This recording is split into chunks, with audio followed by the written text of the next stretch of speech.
একটা কমেন্ট আসছে, আমার শাশুড়ির সাথে কি কখনো আমার ঝগড়া হয় কিনা, বা আমার শাশুড়ির সাথে সম্পর্ক কেমন। ওই যেমন ধরেন আমাদের দেশের মানে শাশুড়ি পুতের বউর মাঝে মধ্যে যে ঝগড়া অশান্তি বা কথা কাটাকাটি হয়, একটু বনিবনা হয় না, বা একটু মনোমালিন্য, এই ধরনের একটু কথা, এই রকম কোনো ব্যাপার আছে কি না আমার শাশুড়ির সাথে। তো আজকে আমি আমার শাশুড়ির সাথে আমার লাইফের বিয়ের পরের প্রথম কাহিনীগুলো বলবো। যখন আমি আসছি তো ম্যারেজ ভিসাতে, এখন শাশুড়ির সাথে শ্বশুরের সাথে সবাই কিন্তু গ্যাদারিং ফ্যামিলি।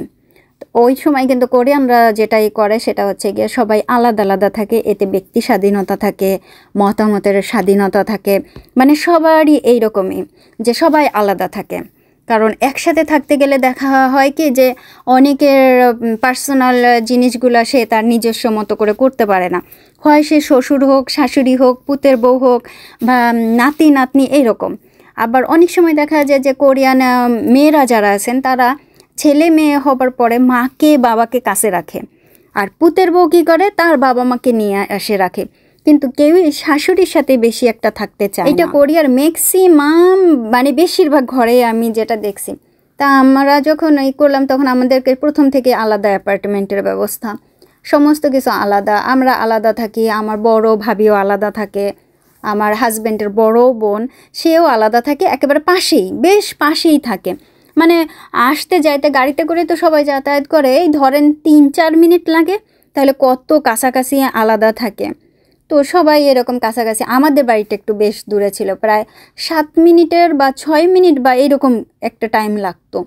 তা আমরা যখন শ্বশুরবাড়িতে যাইতাম রেগুলার কন্টিনিউ একটা ধরা বাঁধার টাইম ছিল শনিবার এবং রবিবার, কোরিয়াতে সরকারি ছুটি। ওই 2টা দিন আমরা ভোরে চলে যেতাম শনিবার দিন, আর রবিবার দিন আমরা ওইখানে রাত্রে খাওয়া দাওয়া করে তারপরে নিজেদের বাসায় ফিরে আসতাম, কারণ আমরা ওই যে কাছাকাছি থাকতাম। এখন কোরিয়ার প্রত্যেকটা পরিবারের বউয়েরা এই কাজটাই করে। কাছাকাছি বাড়ি হইলে শ্বশুর বাড়িতে চলে যাইতে হবে, ওইখানে থাকতে হবে, একসাথে খাওয়া দাওয়া করতে হবে। বিশেষভাবে এইটা হয় যারা কোরিয়ান নাগরিকরা অন্য দেশের বিয়ে করে। কিন্তু বিশ্বাস করবেন কিনা জানি না, আমি আপনাদেরকে গ্যারান্টি দিয়ে বলতে পারবো, যারা কোরিয়ানদের বিয়ে করে তারা কিন্তু এরকম হুটহাট কইরা শ্বশুর বাড়িতে যায় না কোরিয়ান মেয়েরা, কারণ তাদের নিজস্ব একটা লাইফ আছে, তারা স্বাধীনতা ভোগ করে। আবার আছে কি, ওই যে অনেক সময় দেখা যায় যে আমাদের ঘরে আমি বাসায় নাই, ঠিক আছে, ওই কাছাকাছি ছিলাম, কাছাকাছি আছি কিন্তু আমি বাসায় নাই, আমার শাশুড়ি হুট কইরা বাড়িতে চলে আসছে, এবং কোনো কথা না বললে বাড়ির যে আমাদের যে দরজার যে পাসওয়ার্ড আছে ওইটা খুইলেই ঘরের ভিতর ঢুকে পড়ে, এবং সমস্ত কিছু দেখে ঠেকা সমস্ত কিছু কইরা খাবার দাবার কিছু বানাই নিয়ে আসবে, সাইড ডিশ, সেগুলো ফ্রিজের ভিতর রাখবে, বাদ বাকি যে বক্সগুলো আছে পুরনো সেইগুলো আবার নিয়ে যাবে, নিজের ইচ্ছা মতো করে এগুলা। কিন্তু যদি হয় কোরিয়ান পুতের বউ, তাহলে কিন্তু তারা এই শাশুড়িরা কেউ ঘরের ভিতর ঢুকতে পারে না, কারণ আছে, পুতের বউরা ঘরের পাসওয়ার্ড বলে না শাশুড়িকে। এখন অনেক কথা বলার পরে বলি যে ঝগড়া অশান্তি আমাদের হয়েছে কিনা, মনোমালিন্য এরকম অবকাশই ছিল না, কারণ এত ব্যস্ত লাইফ আর এত ব্যস্ততা। এখন আমরা এই যে এত দূরে থাকি, আমরা যখনই সময় পাই তখন যাই শ্বশুরবাড়িতে, এছাড়া যাওয়ার টাইমও পাই না। আমার শাশুড়ি কখনো দুঃখও করে না, কারণ কোরিয়ানদের জীবনই এইরকম, এরা এত সহজে দুঃখ পায় না। কি জানেন, কোরিয়াতে একটা দিন কাজ না করলে পয়সা নাই, আর বাংলাদেশের মতো ওই যে ব্যাংকে টাকা রেখে যে সুদ খাবেন, বা ধরেন কাউরে টাকা ধার দিয়ে যে সুদের পয়সা খাবেন, এইরকম কোনো অবস্থাও নাই। আর এত জিনিসপত্রের দাম বেশি, দিন আনা দিন খাওয়ার মতো, কারণ ওই শাশুড়ির কিছু খরচ আছে, ওষুধপত্রের, খাবার দাবারের, আমাদের খরচ আছে। শাশুড়িও বোঝে যে আমরা যদি কষ্ট না করি, কাজ না করি, তাহলে কারোরই পেটের ভাত হজম হবে না, কারোর পেটে ভাতই তো যাবে না, হজম তো অনেক দূরে থাক। সুতরাং আমাদেরকে সব কিছুই বুঝে শুনে করতে হয়, যে কাজ, তারপরে দেখাশোনা, তারপরে মিল মহব্বত। আর ঝগড়া করে টেনশন, স্ট্রেস, এগুলো কখনোই কোরিয়ানরা নেয় না, জানেন, এত এরা স্মার্ট। আর আমার শাশুড়ি এত ভালো, শাশুড়ি শুধু না, আমার শ্বশুরবাড়ির লোকজনরা এত ভালো, যাদের প্রশংসা না করে আসলে পারা যায় না, প্রচুর ভালো, এত ভালো। মানে ওই যে আছেন আমাদের দেশের অনেকে ক্যামেরার সামনে আসতে চায় না, যে মিডিয়ার অনেকে দেখবেই করবে, অনেকেই আছেন। আমার শ্বশুরবাড়িতে ওই রকম ক্যামেরার সামনে বেশি একটা আসতে চায় না, কিন্তু তারপরও একটা বিয়ের ভিডিও আছে যেখানে সম্পূর্ণভাবে সবার ফেস আছে, আমার এই সার্চ দিয়ে দেখতে পারেন ইউটিউব চ্যানেলে কল্পনা সাউথ কোরিয়ান বিয়ে একদম আছে, একটা সুন্দর একটা ভিডিও আছে। ফ্রিজ কিনলে যেটা পাইছি সেটা হইতেছে আমি জানি না কিসের মাংস সম্ভবত।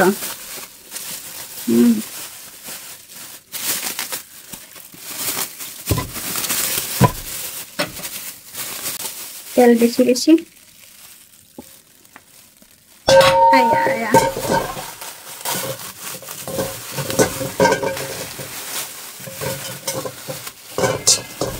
পানিতে ভিজাইলে আগেই তেল দিয়ে দিচ্ছি।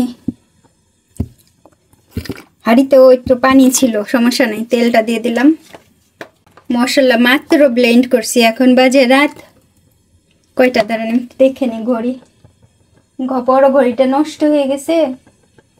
এখন বাজে 12:52 রাত, কোরিয়ার সময় রাত 12:52 হইলে বাংলাদেশে হচ্ছে 9:52। এখানে পেঁয়াজ রসুন আর আদা, এখানে জিরা আর শুকনা মরিচ। মাংস নাই, জিও আজ কয়েকদিন ধরে ভাত খায় না। আমি এখন রাত্রেবেলায় রান্না করতে চলে আসছি।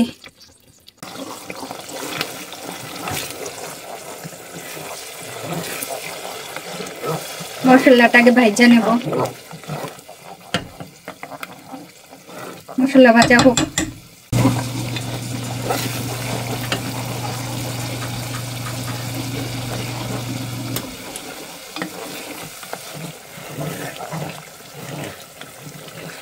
মশলাটা এত সুন্দর করে ভাজবো, গন্ধ বেরোয় গেছে, কি সুন্দর গন্ধ, মশলার গন্ধ। আজকে একেবারেই নর্মাল করে রান্না করব, কোনো দই ঠই হবে না।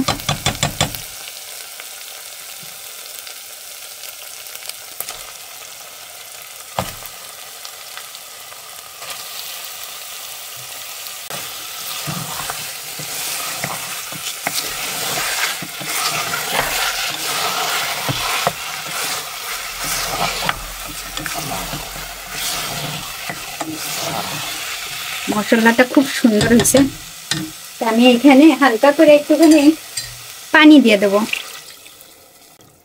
এখন একটা ফ্লেভার আসছে, কি সুন্দর।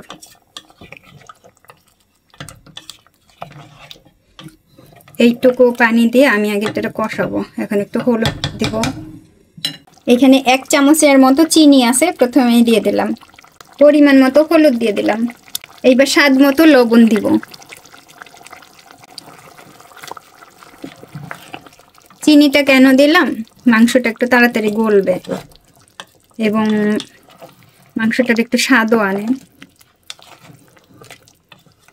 তেজপাতা দারচিনি একটু পরে আনতেছি,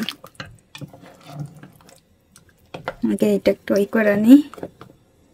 এটা হইতে থাক, আমি তেজপাতা দারচিনির ব্যবস্থা করে আসি। 2টা এলাচ, আর এইটা হচ্ছে ওই যে সেই ইসের নাড়ুর বানাইছিলাম না, তিলের নাড়ু, সেটা। আর এইগুলো আমি একটু ফাটাইয়া দিব। এলাচ 2টা ফাটাই দিতেছি, তাতে স্মেলটা বেশি আসবে। আর এই যে ইনফিউজ ব্যাগে দিলাম দারুচিনি দিয়ে দিলাম। তেজপাতাও এর ভেতরে দেব। এইটা পচা সবসময় বলে যে এইভাবে যেন দেই। গত কয়েকবার রান্না করছি, একেবারে কিচ্ছু করি নাই, হ্যাঁ এমনি দিয়ে দিয়েছিলাম, খুব কষ্ট হয়েছে ওর খাইতে। আজকে এখন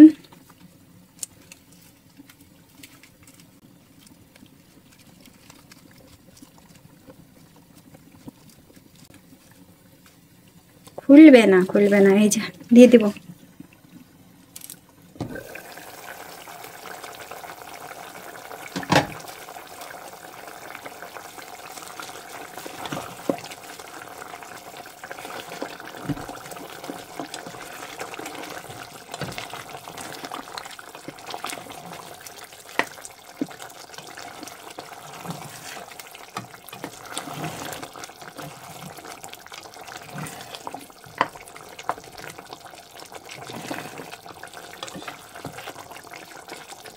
হইতে থাক, দারুণ একটা স্মেল আসছে। লাগে গেছে নাকি? চট চট শব্দ শুনে আসছে। ওয়াও, লাগবে লাগবে ভাব হইছিল। ভালো সময় আইছি, কি ঠিক কিনা বলেন তো? শব্দ শুই না আসলাম। পানি দিয়ে দিচ্ছি। আজকে আমার ইচ্ছাই ছিল একেবারে নর্মাল করে মাংস রান্না করব। পানিটা আমি বেশ খানিকটা দিয়ে দিলাম, এখন এই পানিটা টানায় নিতে হবে এবং এমনভাবে রান্না করব সহজ সরল, কোনো বাড়তি মশলা হবে না, জাস্ট একেবারে নর্মাল। ওই যে দই বা এই ধরনের কোনো কিছু যাবে না, বাড়তি মশলা যাবে না, কোনো কিছু যাবে না। এবং এইভাবেই আমার খাইতে ইচ্ছা করছে। এর একটা আলাদা স্বাদ আছে এই মাংসের। এইভাবে রান্না করে দেখবেন, জাস্ট এইটা নর্মাল একটা টেস্ট। আর অনেক মশলা দিয়া দই দিয়ে দিলে পরে ওইটা মুখরোচক হয়, অনেক বেশি টেস্ট হয় আলাদা, ওইটার আলাদা টেস্ট। আমার এত বেশি খাইতে ইচ্ছা করছিল, আমি একটু ঝোল ঝোল খাবো, সেজন্য ভালো করে এটা বারবার এসে দেখতেছিলাম। আর এখন দিয়ে দিলাম আলু, কিন্তু গলে যাবে, কোনো টেনশন নেওয়ার কিছু নাই। কোরিয়ান আলুগুলো অনেকে আমাকে বলছিলেন আপু একটু ভেজে দিলে ভালো হইতো, মানে তরকারিতে বা এই যে মাংসে আমি যখন দেখি, তো কোরিয়ান আলুগুলো না ভাজলে না আমার কাছে বেশি একটা ভালো লাগে না।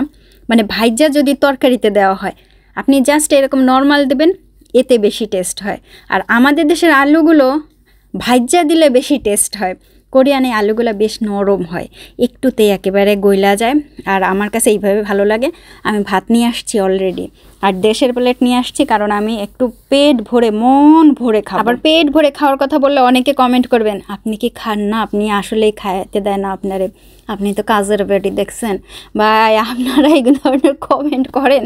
আর আমার হাসতে হাসতে পেট ব্যথা হয়ে যায় যে কি কমেন্ট। তা আমি খাইতেছিলাম আর বারবার 1 পিস 2 পিস করে নিয়ে যাচ্ছিলাম। ওই যে আলুও নিচ্ছিলাম, গইলে গেছে বুঝছেন, একটু একটু করে নিয়ে গরম গরম চাবাই চাবাই আমি খাইতেছিলাম। আমার এত ভালো লাগতেছিল, মানে রান্নাটা সেই লেভেলে রয়েছে। কালারটা দেখছেন কত সুন্দর।